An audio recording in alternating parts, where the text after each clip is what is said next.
ఆపదామపహర్తారం దాతారం సర్వసంపదాం లోకాభిరామం శ్రీరామం భూయో భూయో నమామ్యహం. వసుదేవసుతం దేవం కంసచాణూరమర్దనం దేవకీ పరమానందం కృష్ణం వందే జగద్గురుం. జై శ్రీరామ్. ప్రియ భగవద్బంధులారా, ఇంతకుముందు మనం అనుకున్నాం భగవంతుని ఆరాధించాలి అంటే 9 రకాల మార్గాలు ఉన్నాయి అని. ఏమిటి ఆ 9 మార్గాలు? ఎలా జరుగుతుంది అంటే, భాగవతం కర్మ భక్తి జ్ఞాన మార్గాలని ప్రతిపాదించేటటువంటి మహాపురాణం అంటారు. భాగవతం భక్తి 9 రూపాలుగా 9 రకాలుగా ఉండాలి అని వివరిస్తుంది. అవి ఏమిటి అంటే శ్రవణం, కీర్తనం, హరినామ స్మరణం, భగవంతుని పాదసేవనం, భగవదర్చనం, భగవంతుడికి నమస్కారం చేయటం, దాస్యం, సఖ్యం, ఆత్మనివేదనం అని చెప్పింది. ఇందులో ఏ మార్గాన్నైనా సరే మనం ఆచరించవచ్చు. ఈ 9 రకాల మార్గాలు ఒకళ్ళలోనే ఉండాల్సిన అవసరం లేదు. ఎవరిష్టం వారిది, ఎవరి అభిమతం వారిది, ఎవరి రుచులు వారివి. కాబట్టి 9 మార్గాలు ఏ మార్గం ద్వారానైనా భగవంతుడిని పొందవచ్చు అని భాగవతం చెప్తుంది. ఈ భాగవతాన్ని పురాణం అని, పురాణాల్లో రత్నం అని అంటున్నారని అనుకున్నాం ఇంతకుముందు మనం. మరి పురాణం అనాలంటే ఎట్లా ఉండాలి అంటే, పురాణం పంచలక్షణం అంటారు. అంటే సర్గం, ప్రతిసర్గం, వంశం, అట్లాగే మన్వంతరం, వంశానుచరితం అనే లక్షణాలు ఉండాలట పురాణం అనాలంటే. అయితే శ్రీమద్భాగవతం 5 లక్షణాలు కాదండి, 10 లక్షణాలు ఉన్నాయి. దాంట్లో దశలక్షణ సమన్వితం అన్నారు.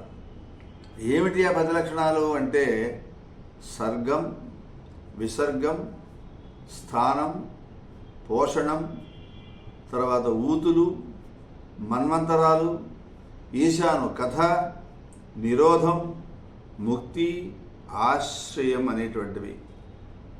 శ్రీమద్భాగవతం వ్యాస మహర్షి అనుగ్రహించినటువంటి 18 పురాణాల్లో ఒక మహనీయమైనటువంటిది, ఒక రత్నం లాంటిది. అంటే అందుకే దీన్ని ఏమన్నారు, పురాణ రత్నం అన్నారండి. అయితే ఈ పురాణ రత్నంలో ఉన్న విశేషాలు ఏమిటి అనుకున్నప్పుడు అనేకమైన విషయాలు పెద్దలు చెప్తూ ఉన్నారు మనకి. వాటిని ఒకసారి మనం అవతారం చేస్తాం. సర్వ ఉపనిషత్తులు అంటే బ్రహ్మసూత్రాలు, భగవద్గీత సారం ఇది. అంటే ప్రస్థానత్రయం అంటాం కదండి. ప్రస్థానత్రయం అంటే ఏమిటి అంటే, ఉపనిషత్తులు, బ్రహ్మసూత్రాలు, భగవద్గీత కలిస్తే 3 రకాలు. వీటి ప్రస్థానం అంటే ప్రస్థానత్రయం అంటాం. ఇది శ్రీ సుఖమహర్షికి పరీక్షణ్ మహారాజు గారికి మధ్య జరిగినటువంటి సంవాద రూపం. 12 స్కంధాలతో 18,000 శ్లోకాలతో సంస్కృత భాషలో వ్యాసుల వారు మనకు అనుగ్రహించినటువంటి శ్రీకోశం ఇది. శ్రీ మహావిష్ణువు ఆయన యొక్క వాంగ్మయ స్వరూపమే, ఆయన శరీరమే ఈ భాగవతం అన్నారండి. అంటే వాసుదేవ 12 అక్షర మహామంత్ర వ్యాపకం అన్నారు. 12 స్కంధాలు ఉన్నాయంటే ఈ 12 స్కంధాలు కూడా మహావిష్ణువు యొక్క అది ఆపాద కేశాంతం విస్తరించినటువంటి యొక్క భాగాలు అన్నారు. అట్లాగే ఇది 12 మహామంత్రం అంటాం. నాకు తెలుసుగా మీకు వాసుదేవ 12 అంటారు. ఆ వాసుదేవ 12 మహామంత్ర వ్యాపకం ఇది అన్నమాట. 12 స్కంధాలు శ్రీమన్నారాయణుడి యొక్క దివ్య శరీరమందుని అవయవాలే అని తీర్పండి. ఏవం భాగవతం సర్వం శ్రీహరే రంగముచ్యతే అని వర్ణనం అండి దీనికి. అటువంటి మహాభాగవతము వేదవ్యాస మహర్షి 1,00,000 శ్లోకాలతో శ్రీవన్ మహాభారతాన్ని రచించాడు. మహాభారతం 1,00,000 శ్లోకాలు అని చెప్పి అనుకున్నాం కదా మనం. కానీ ఇంత పెద్ద అష్టాదశ పురాణాలు రాసిన మహాభారతాన్ని చక్కగా రాసినప్పటికీ కూడా ఏదో అశాంతి పట్టుకుందిట వ్యాస భగవానుడికి. అంటే ఒక మానసికమైనటువంటి అశాంతిలో దిగులుతో ఉన్నాడు, బెంగ పెట్టుకుని ఉన్నాడు.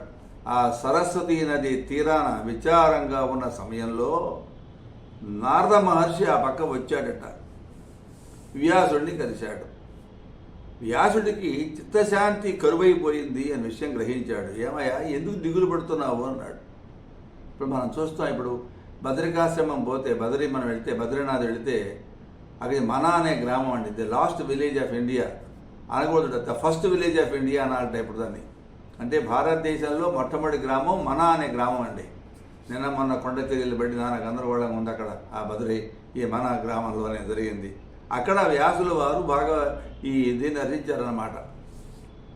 భగవద్గుణానుసంధానం చేసే మహాభాగవతాన్ని రచించమని సూచించాడు ఆయన. ఇప్పటిదాకా ఎన్నో కావ్యాలు రాసావయ్యా, ఎన్నో పురాణాలు రాసావు, ఎక్కడ కూడా శ్రీమన్నారాయణ హరి గుణవైభవాన్ని వర్ణించకపోతేవే, హరినామ వైభవాన్ని వర్ణించకపోతేవే, హరికథలను వివరించకపోతేవే.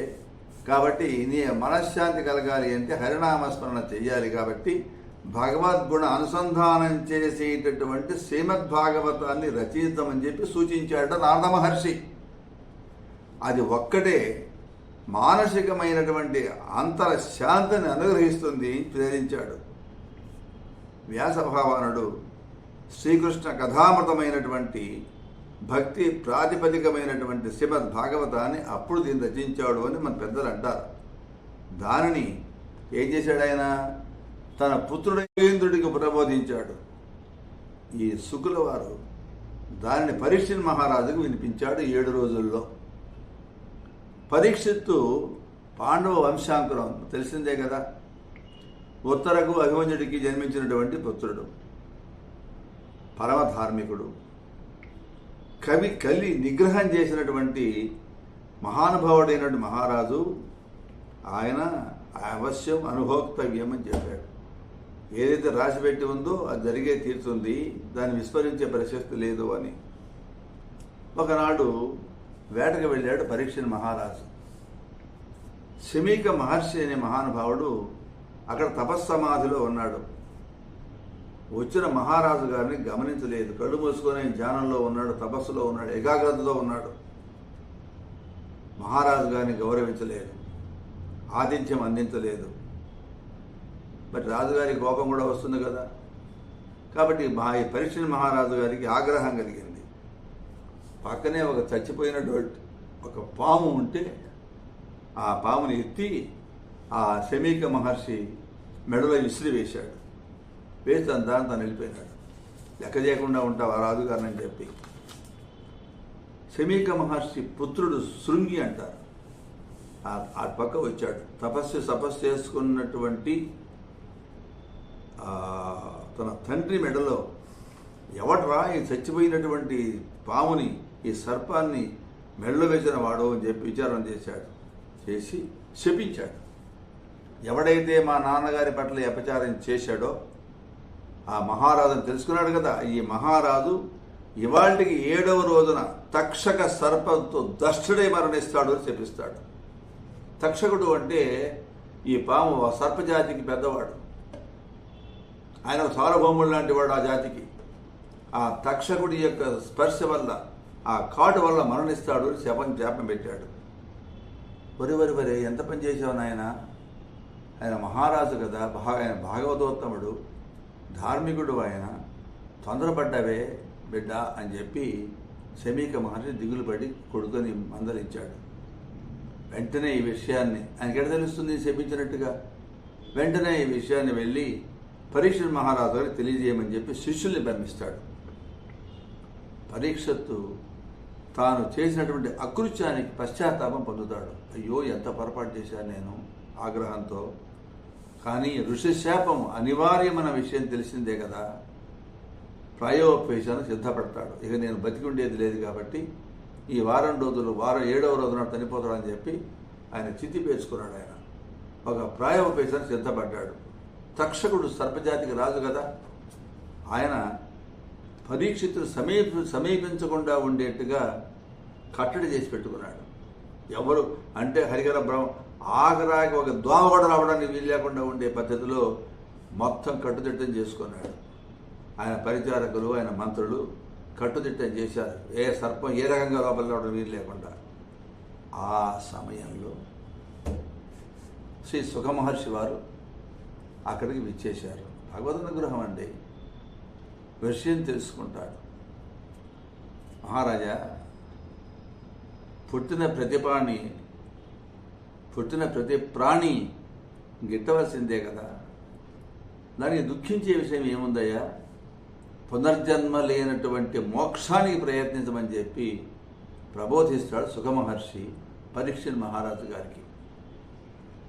మోక్ష సాధనం భాగవత శ్రవణమేనని, దానిని 7 రోజుల దీక్షతో అంటే సప్తాహ దీక్షతో భాద్రపద శుక్ల నవమి నాడు మొదలుపెట్టి మళ్ళా పౌర్ణమి దాకా బోధిస్తాడు శ్రీ సుఖమహర్షి పరీక్షిత్ మహారాజు గారికి. ఎంతటి పాపాత్ముడైనా భాగవతం విన్నందువల్ల పాపాలు తొలగించుకుంటాడు, పాప నివృత్తి అయిపోతుంది. అయితే భాగవతం చాలా గహనమైనటువంటిది, అంత సులభంగా అర్థమయ్యేది కాదు. బ్రహ్మ రుద్రాదులు కూడా అంత సులభంగా బోధపడదు అంటారు.